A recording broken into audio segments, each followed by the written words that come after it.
Olá, estudante, tudo bem? Na aula passada, a gente criou aqui o script que gerava os arquivos e, de fato, a gente já tem até os arquivos aqui de contatos em CSV e JSON. Agora, a gente vai criar o nosso modelo de contato e, junto com ele, algumas validações e vamos testar também esse modelo. Vamos lá?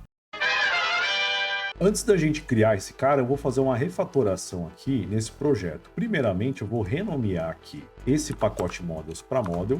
E aqui dentro eu vou criar duas pastas. Uma pasta chamada Entity, e aí eu já vou aproveitar para pegar esses dois caras aqui, o conta bancária e o conta bancária teste, e jogar aqui para dentro. Eu vou clicar aqui na pasta Model, e vou aqui em nova pasta novamente, e vou criar uma pasta chamada DAO.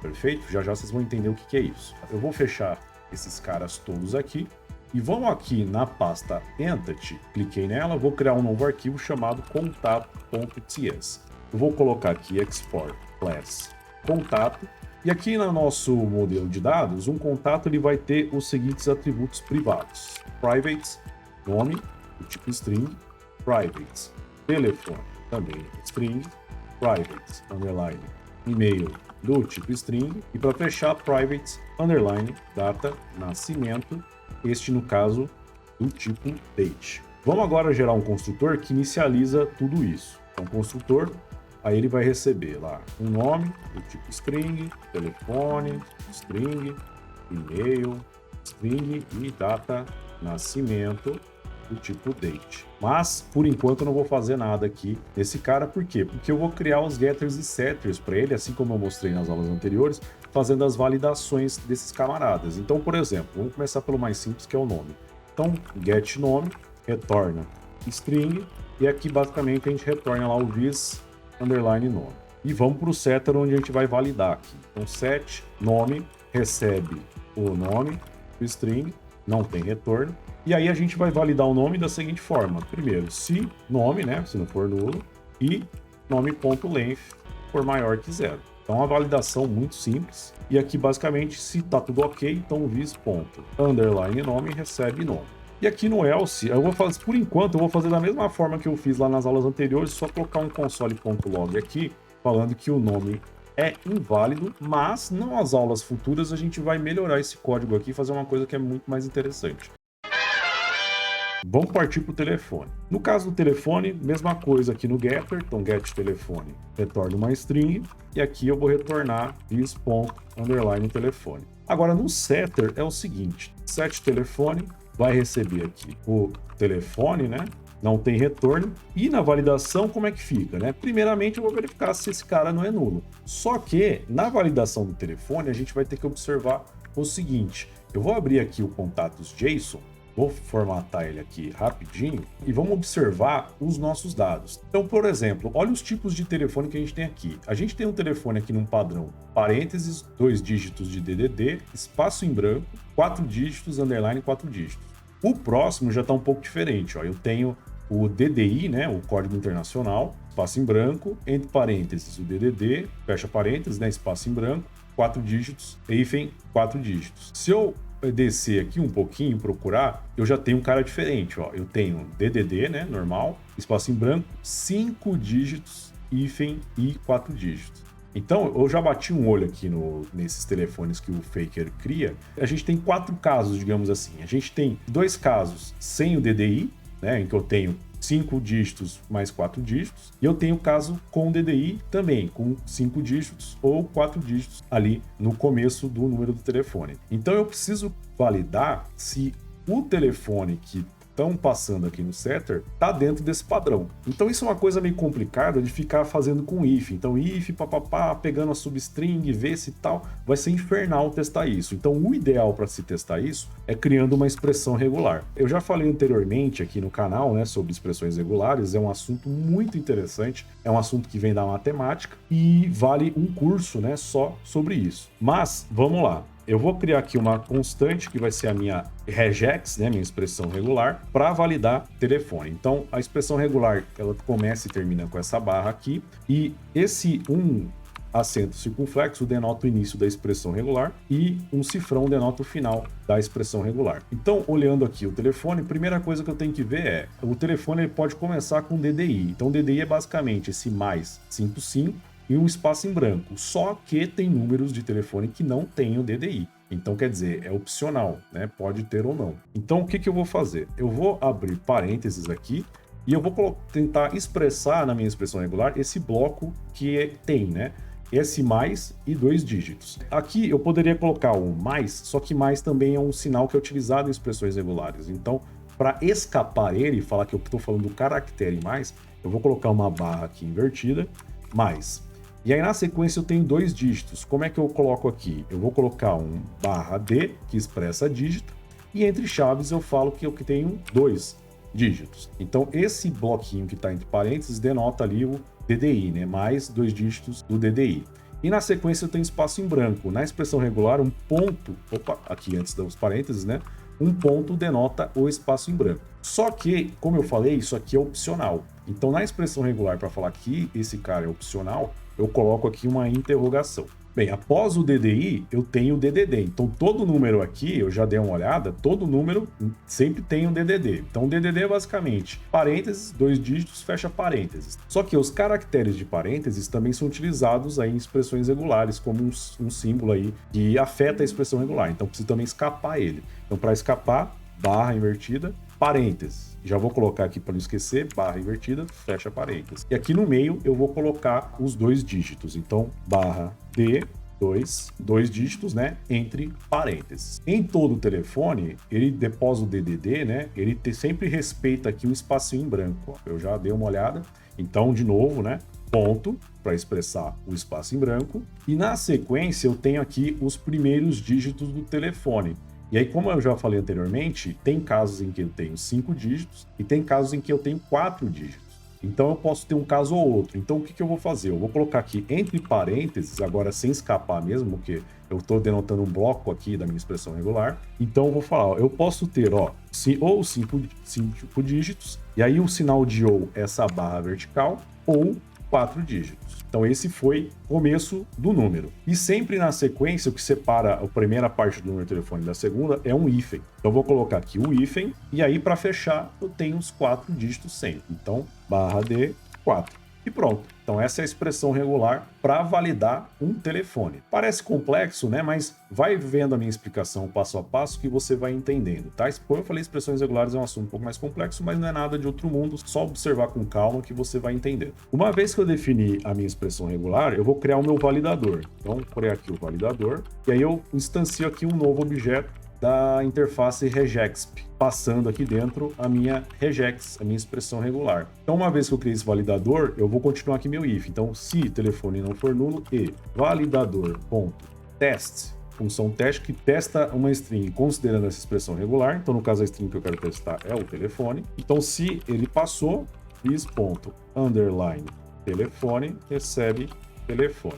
E aí, novamente, else console.log telefone inválido. Novamente, no futuro a gente vai melhorar esse códigozinho aqui desse else. Vamos partir agora para o e-mail. Então, get email, retorna string, então return this underline email, beleza? E vamos para o setter para validar esse cara. Set email, recebe aqui o e-mail, que é uma string, retorna nada. E aqui é o seguinte, mesma coisa, eu vou verificar se esse e-mail não é nulo. E no caso do e-mail, a coisa complica bastante, tá? Dá para verificar com a expressão regular? Lógico que dá. Só que eu vou mostrar para vocês a expressão regular para validar isso. Olha só o tamanho da regex para validar e-mail. Eu acho que é um pouco antiprodutivo tentar aplicar isso e tentar explicar para vocês por que essa expressão regular ela valida e-mail. Na verdade, batendo o olho aqui, né, eu também não vou entender, não fui eu que criei essa regex. Quando você coloca algo no seu código que você não entende, você não sabe o que está acontecendo ali claramente, não é muito legal, né? Então, vamos evitar aqui, no caso do e-mail, colocar o regex. Então, para sanar o nosso problema, a gente vai utilizar uma biblioteca, um pacote do Node que já existe para validar e-mail, tá? Então, vamos instalar ele. Então, vou instalar aqui npm email validator. Ele é um pacote do Node que, inclusive, já vem com os types aí, pro TypeScript já embutidos. Então, dá um enter aqui, instalou. E aí, vamos utilizar ele então. Eu vou antes importar ele aqui em cima. Import, abre e fecha chaves. Pronto. Email validator. e aqui dentro ele tem uma função chamada validate. Ótimo, é ela que a gente vai utilizar. Então aqui email and validate e-mail. Então quer dizer, se passei retornar true, quer dizer que é um e-mail válido. Olha que beleza, não precisamos criar regex para isso. No caso do telefone, gente, também, com certeza tem algum pacote ali que já pronto no Node para você validar e-mails, né, no padrão aí brasileiro e tal, mas eu quis parar aqui para criar regex também para passar para vocês como criar aí uma regex, uma expressão regular.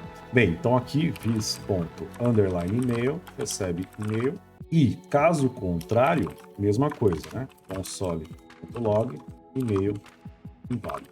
Para fechar, vamos para a data de nascimento, então get data nascimento, retorna um objeto do tipo date, return is.underline data nascimento.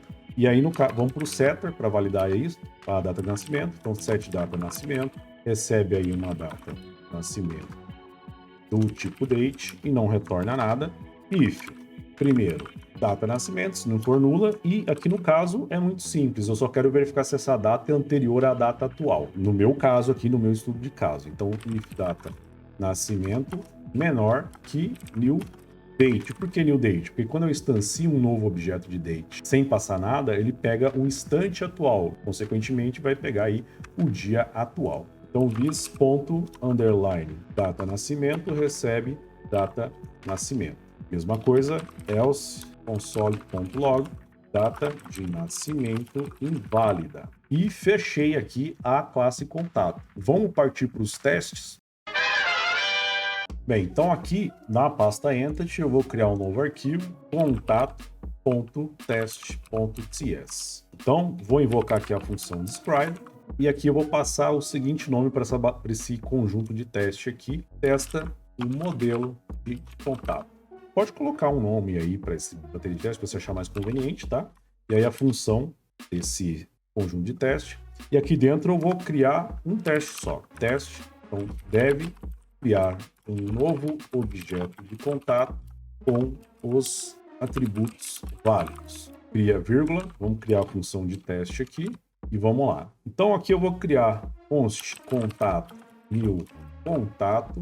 Então aqui na ordem eu vou passar um nome, um telefone e um e-mail. Eu vou quebrar um pouco aqui para caber. Eu vou criar aqui o Sidney Souza, telefone. Telefone, eu vou pegar de propósito um telefone lá do meu arquivo JSON. Por exemplo, esse aqui. E-mail, sidney@email.com, é um e-mail válido, né? Uma formatação de e-mail válido. Vou quebrar aqui mais um pouco para ficar melhor para vocês enxergarem aí. E aí, para fechar, uma data de nascimento, new date. E aí eu vou colocar aqui uma data, a minha data de nascimento aqui, fidedigna, 1999, julho, dia 15 de julho de 1999. E aí é o seguinte, né? Lembra que tá faltando eu implementar o construtor desse cara. Então vamos lá pro construtor. E aqui no construtor a gente vai fazer o quê? A gente vai, assim como a gente fez lá anteriormente, né, nessa série, eu vou basicamente inicializar cada atributo por meio do seu setter, né? Então como eu faço isso? É só colocar aqui vis, ao invés de underline nome, nome. Isso vai invocar lá o setter de nome. Recebe nome. E aí e assim por diante. Vis telefone, recebe telefone. Vis e-mail, recebe e-mail.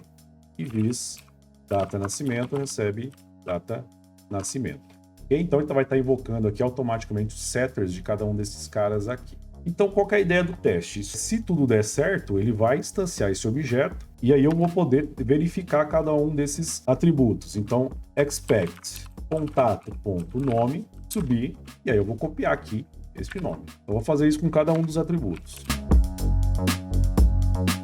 E no caso da data de nascimento, se eu tentar testar aqui com subir, o que vai acontecer, né? Vou colocar aqui o valor. Ele vai dar uma incompatibilidade, porque quando a gente pega aqui diretamente essa data de nascimento, ele tenta converter pela representação em string dessa data. E aí o teste vai dar um falso negativo, né? Porque vai ser igual, mas ele vai falar que não é, porque um está sendo string e outro está sendo date. Então, ao invés do to be, a gente vai utilizar outro cara aqui, que é o to strict equal, tá? Que esse cara aqui, ele verifica se os valores são iguais e também verifica o tipo. Então, realmente, ele compara se os dois objetos de data são iguais. Vamos verificar se tudo tá certo, se eu preciso corrigir alguma coisa. Vamos lá. Eu vou executar o npm run test. A gente já tinha criado essa entrada, né? Esse script. E aí ele falou para mim, ó, 6 testes passaram, né? 2 casos de teste, 6 testes. Lembrando que o primeiro caso de teste que a gente já tinha feito tinha 5 testes e agora com mais esse, 6. E todos passaram, quer dizer que tá tudo ok. Legal? Bem, agora que a gente já tem esse modelo de dados, todos os atributos sendo validados corretamente e tudo mais, na próxima aula a gente vai criar classes que conseguem extrair os dados lá dos arquivos e gerar objetos válidos aqui de contato. E dentro desse trâmite todo, a gente vai finalmente explorar o polimorfismo. Então não perca a próxima aula e até lá!